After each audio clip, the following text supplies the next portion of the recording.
প্রিয় শিক্ষার্থীরা, সকলকে আজকের অনলাইন ক্লাসে শুভেচ্ছা জানাচ্ছি। আমরা তোমাদের সাথে গত ক্লাসে দেখেছিলাম তিনটি সংখ্যার মধ্যে বড় সংখ্যা বলেছিলাম আজকে দেখাবো। আমার যতটুকু মনে পড়ে তোমাদের সাথে আলোচনা হয়েছিল লিপ ইয়ার নির্ণয় করা। দুইটি প্রোগ্রামের সাথে আমি তোমাদের পরিচয় করে দিয়েছিলাম। একটা হচ্ছে ইফ এলস আর একটা হচ্ছে ইফ এলস ইফ এলস। দুইটি প্রোগ্রামই তোমাদের করেছিলাম। আমি বলেছিলাম আজ কি করাবো, তিনটি সংখ্যার মধ্যে বড় সংখ্যা নির্ণয়। বারবার এই কথাটা বলছি যে এই প্রোগ্রামটা তোমাদের এই চ্যাপ্টারটা সবচেয়ে ইম্পর্টেন্ট, ঘুরে ফিরে প্রায় সময় এটা আসে।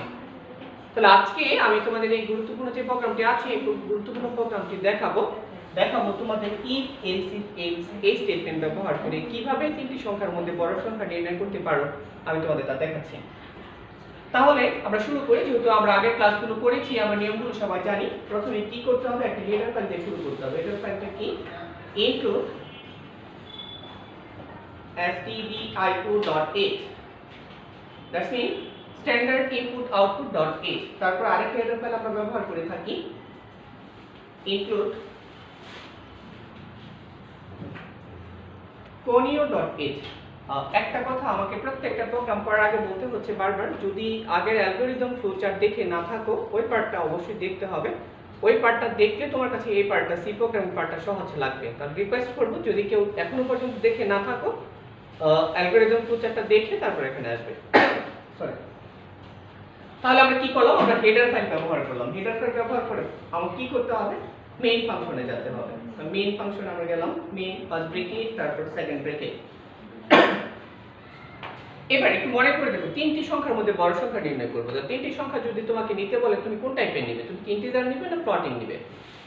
তুমি মানে আমি কি বলতে চাচ্ছি, পূর্ণ সংখ্যা নিলে তোমার জন্য সুবিধা হবে নাকি ভগ্নাংশ নিলে সুবিধা হবে? তুমি নিশ্চয়ই কি বলবে যে পূর্ণ সংখ্যা নিলে তোমার জন্য সুবিধা হবে। তাহলে পূর্ণ সংখ্যা যদি আমরা নিতে চাই তাহলে পূর্ণ সংখ্যার জন্য আমরা ডেটা টাইপ ব্যবহার করি ইন্টিজার।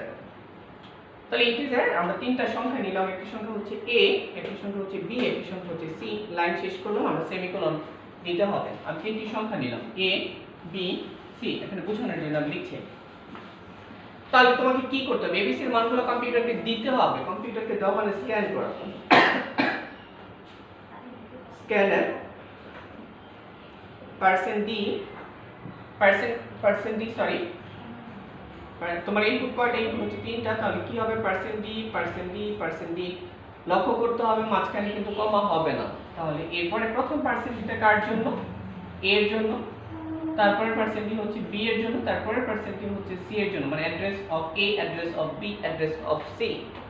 আমরা কম্পিউটারটা মানটা দিলাম, স্ক্যান করলাম। স্ক্যান করার পর আবার স্টেটমেন্টে কি ইফ এলস ইফ এলস। মানে ইফ যদি আমরা ধরে যে এই তিনটি সংখ্যার মধ্যে a কে কখন সবচেয়ে বড় বলতে পারবো? যদি a b এবং c দুইটা থেকে বড় হয়। a যদি b এবং c এই দুইটা সরি a কে কখন বড় বলবো? a কে সবচেয়ে বড় বলবো তখনই a যদি b এবং c দুইটা সংখ্যা থেকে বড় হয়, তখন কিন্তু আমি সবচেয়ে বড় বলতে পারবো, আদারওয়াইজ কিন্তু বড় বলতে পারবো না। তাহলে if a greater than b and তোমরা জানো and চিহ্নটা আমরা এইভাবে ব্যবহার করি, and a greater than c। তাহলে এই ইফটা কার সাথে আছে? ইফটা দুইটার সাথে আছে। তাহলে আরেকটা ব্রেকেট দিয়ে আমি দুইটাকে একসাথে করলাম।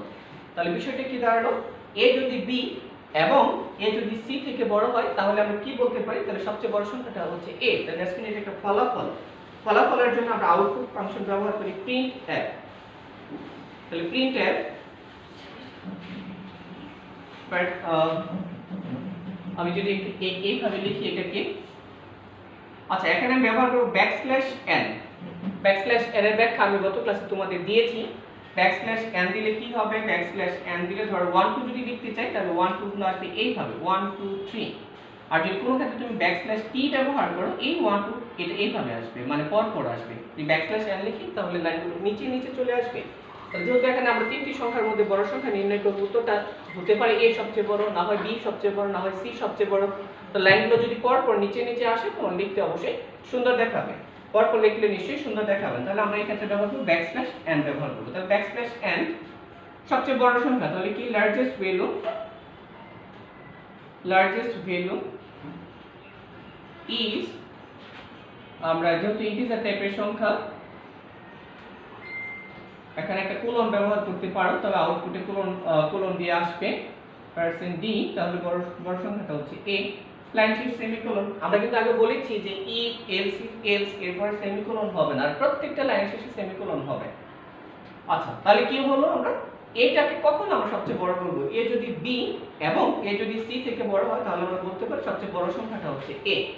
আচ্ছা, এবার লক্ষ্য করো, আমি এর সাথে তুলনা করা শেষ করে দিলাম। তাহলে এবার কার সাথে তুলনা করব? b এর সাথে আমি c এর তুলনা করব। তাহলে পরে কি else তে আমি যাব, else if b greater than c, b greater than c, যদি b c থেকে বড় হয় তাহলে আমি কি বলতে পারি? তাহলে আমি প্রিন্ট করতে পারি printf \n largest value is, তখন লার্জেস্ট ভ্যালুটা কি হবে? % d কার জন্য? ইন্টিজার টাইপের জন্য। যদি b c থেকে বড় হয় তাহলে আমি বলতে পারি যে b বড়। লাইন শেষ করলাম, সেমিকোলন দিব। else একটু লক্ষ্য করে দেখো, b এর তুলনা করা শেষ, তাহলে বাকি থাকে কি? c থাকে, তাহলে এটা তো আর কম্পেয়ার করার কোনো প্রয়োজন নাই। তাহলে আমরা সিদ্ধান্ত নিতে পারি আমাদের ফলাফলটা কি হবে? আউটপুটটা হবে printf \n largest value is % d, এই ক্ষেত্রে সবচেয়ে বড় সংখ্যাটা হবে c। আমরা প্রোগ্রাম শেষ করে ফেললাম। যেহেতু আমরা কোণীয় ব্যবহার করেছি, কোণীয়র জন্য দিতে হবে get ch। একটু খেয়াল করে দেখবে মার্কারের কালিটা একটু কম মনে হচ্ছে। সেমিকোলন দিব এবং সেকেন্ড ব্র্যাকেট দিয়ে শুরু করলাম, সেকেন্ড ব্র্যাকেট দিয়ে আমি শেষ করলাম। আমি প্রোগ্রামটা আরেকবার একটু দেখাচ্ছি, একটু খেয়াল করতে হবে, একটু মনোযোগ দিয়ে দেখো। আমি প্রথমে তিনটি সংখ্যার মধ্যে বড় সংখ্যা নির্ণয় করব। আমি বলেছি এটা সবচেয়ে বড়, খুব ইম্পর্টেন্ট একটা প্রোগ্রাম, একটু মনোযোগ দিয়ে দেখতে হবে। তো প্রথমে আমি হেডার ফাইল দিলাম। হেডার ফাইলটা কি? আমি দিলাম studio.h, এটা তুমি জানো, ভালো করে জানো। তারপর আমরা conio.h ব্যবহার করলাম। মেইন ফাংশন দিতে হবে সেকেন্ড ব্র্যাকেট, এটা গতানুগতিকভাবে আসছে। এখন আমি ইন্টিজার নিব না ফ্লোটিং নিব, এটা তোমাকে চিন্তা করতে হবে। তাহলে তিনটি সংখ্যার মধ্যে বড় সংখ্যা নির্ণয় করো। তাহলে তুমি বুঝো, তোমাকে যে তিনটি সংখ্যা নিতে বলে তো কোন সংখ্যা নিলে তোমার জন্য সুবিধা হবে? অবশ্যই পূর্ণ সংখ্যা নিলে সুবিধা হবে। তো এই পূর্ণ সংখ্যার জন্য আমরা ডেল্টা ব্যবহার করি, ইন্টিজার টাইপের ডেটা। তাহলে তিনটি সংখ্যা আমরা কি কি নিলাম? একটি সংখ্যা a, একটি সংখ্যা হচ্ছে b, একটি সংখ্যা হচ্ছে c।